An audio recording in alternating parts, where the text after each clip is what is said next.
So I just finished watching Deadpool 2, and I gotta say, I wasn't even really gonna go see the movie, but let's be honest, I don't have anything better to do on a Friday, so went to see the film, and I gotta say, I absolutely loved it. I was not expecting to really like this movie that much, but I was very pleasantly surprised. I feel like they learned a lot from the first movie, and this one was a little more self-aware. That is, they just kind of embraced the fact. I kind of feel with the first one, I'm just trying to think of how to say it wasn't self-aware. It was a movie, like a superhero movie with jokes, as opposed to being a joke with a superhero movie, if that makes sense. This one's a lot more, I think, aware that it's stupid. It's rather than kind of, I think in the first one they more kind of played a lot of the cliches straight, and I think they tried to tell more kind of a traditional story. And in this one they just said, we're not gonna like care about the story, we're just gonna make this as dumb and over the top as possible. And I felt that they really succeeded.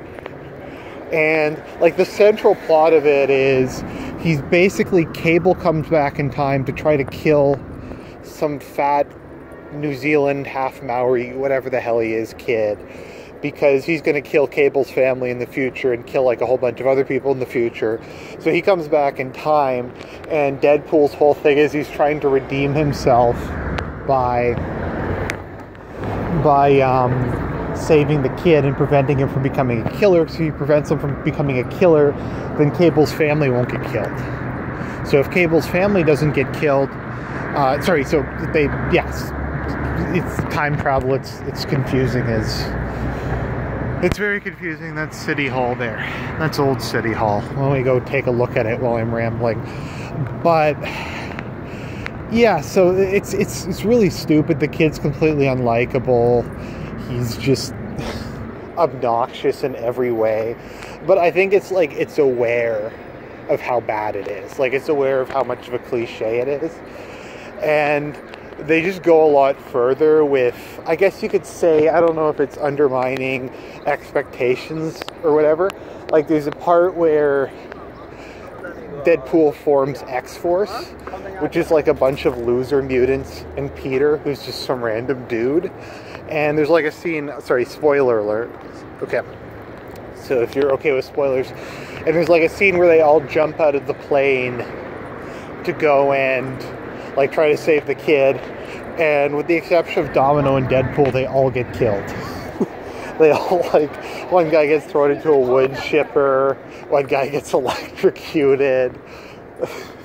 And it's just like, they went the extra distance. They had like time travel stuff. Josh Brolin does a great job as Cable, because he plays the role 100% straight. So you got this guy who's basically like they even call him John Connor, who's basically kind of a parody of the Terminator, but played even straighter than Arnold does. It's the old City Hall. It's Romanesque. I really love Romanesque. It's probably my favorite architectural style. But yeah, so he plays it completely straight, and it's just a great addition to the movie, because it puts in this nice contrast, and it sets up for like some interesting action scenes. So no, he was great, and there's lots of just him and Deadpool bantering, kind of. So that was a good element to it. So we had a lot of stuff like the X-Force. We had like time travel jokes. It's funny, another kind of spoiler at the end, in the credit scene is actually good in this movie, which is kind of shocking.